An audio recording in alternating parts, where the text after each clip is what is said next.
नमस्ते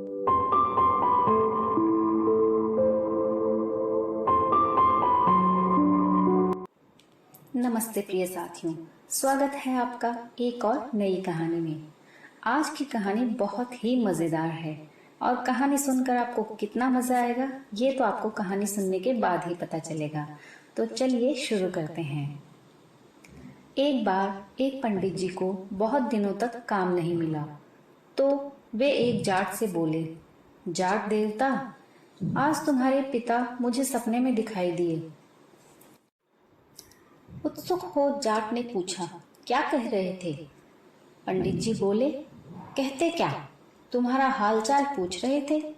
कह रहे थे कि बच्चों ने मुझे भुला दिया है, जिसके कारण मैं बहुत दुखी हूँ। जाट को याद आया और वो बोला, पंडित जी ठीक कह रहे हो, मरने के बाद मैंने पिता का श्राद्ध भी नहीं किया, शायद इसीलिए दुखी हैं। तो कर डालो पिता का श्राद्ध, इसमें विलंब की क्या बात है? पंडित जी ने अपना दांव लगाया। अगले ही दिन जाट ने पंडित जी को घर बुला लिया। पंडित जी ने श्राद्ध की सामग्री में ढेर सारा माल रखवा लिया।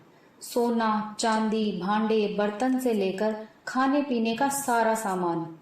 इनके अलावा पिता को जो चीजें पसंद थी वह सभी कुछ लाकर जाट ने सामने रख दी। धूमधाम से श्राद्ध की तैयारी हुई। जाटनी से कह कहकर तरह तरह के पकवान बनवा लिए। मन ही मन पंडित जी खुश थे। आज तो चकाचक माल उड़ाने को मिलेगा और साथ में इतना सारा सामान भी। अपने सामने आसन बिछाकर पंडित जी ने जाट को बिठा दिया।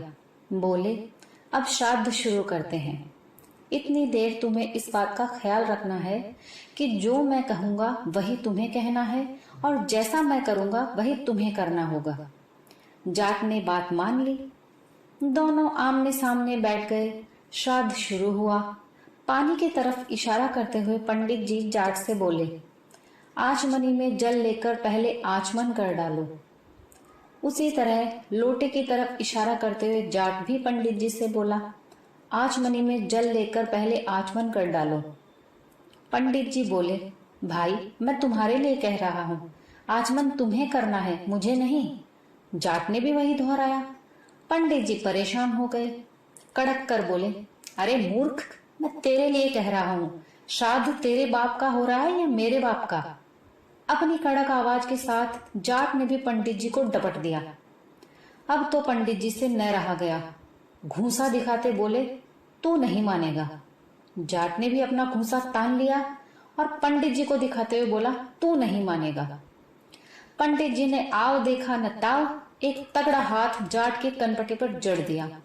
बोले, पहले तेरी खोपड़ी दुरुस्त कर लूं, बाद में श्राद्ध होता रहेगा। झापड़ में इतनी जोर से पड़ी कि 1 मिनट के बाद ही जाट को होश आया।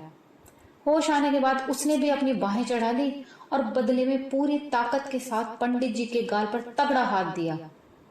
पंडित जी को तारे नजर आने लगे। उन्हें 2 मिनट के बाद होश आया। अब क्या था, पंडित जी और जाट दोनों पूरे क्रोध में भर आए। लात घूंसों से श्राद्ध होने लगा। पंडित जी जितनी लात लगाते उतनी लातें जाट की भी खा जाते।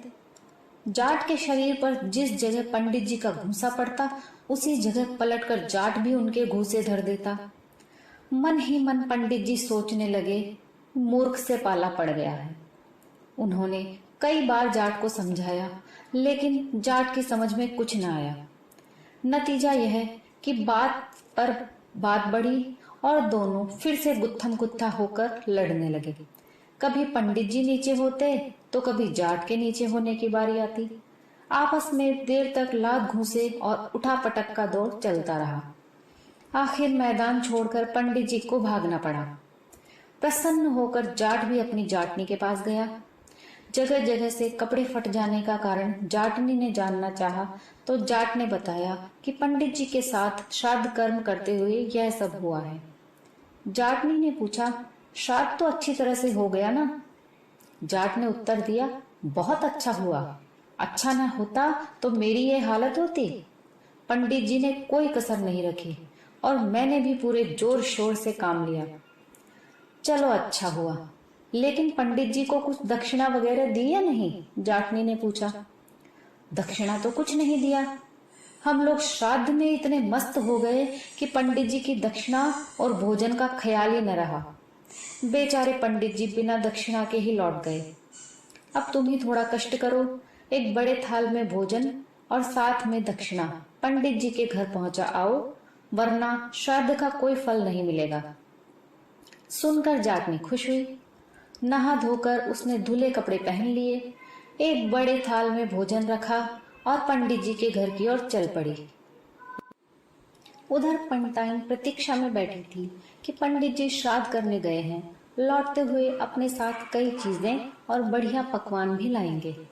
किंतु पिटी पिटाई हालत में जब उसने पंडित जी को लौटा हुआ पाया तो बहुत दुख हुआ। सारी कहानी सुनकर वह क्रोध से लाल पीली हो उठी। पंडित जी का क्रोध अभी उतरा न था। दोनों पति पत्नी क्रोध से उबल रहे थे। अचानक जाटनी को अपने घर आया देखा तो दोनों उठ खड़े हुए। गुस्से से मुट्ठियां तन गई। घर के अंदर कदम रखते ही दोनों जाटनी पर टूट पड़े।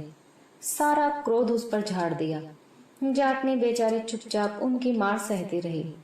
वह सोच रही थी कि शायद इसी तरह दक्षिणा ली जाती है। काफी पिट जाने के बाद वह पंडित जी के घर से निकलकर भाग खड़ी हुई। घर पहुंचने पर जब जाट ने पूछा तो बोली, श्राद्ध करना आसान है, किंतु दक्षिणा देने का काम बहुत मुश्किल है। तुम अगर दक्षिणा देने जाते तो मालूम होता कि कैसे दक्षिणा दी जाती है। दोस्तों, कैसी लगी आपको आज की कहानी? आशा करती हूँ आपको कहानी सुनकर बहुत मजा आया होगा। ऐसे ही मजेदार और तरह तरह की कहानियां सुनने के लिए बने रहिए मेरे चैनल पर। कहानी पसंद आई हो तो एक लाइक जरूर कीजिए, और आप मेरे चैनल पर नए हो, पहली बार मेरी कहानी सुन रहे हो तो प्लीज मेरे चैनल को सब्सक्राइब कर दीजिए। कहानी सुनने के लिए और मेरे साथ बने रहने के लिए आप सभी का बहुत बहुत धन्यवाद।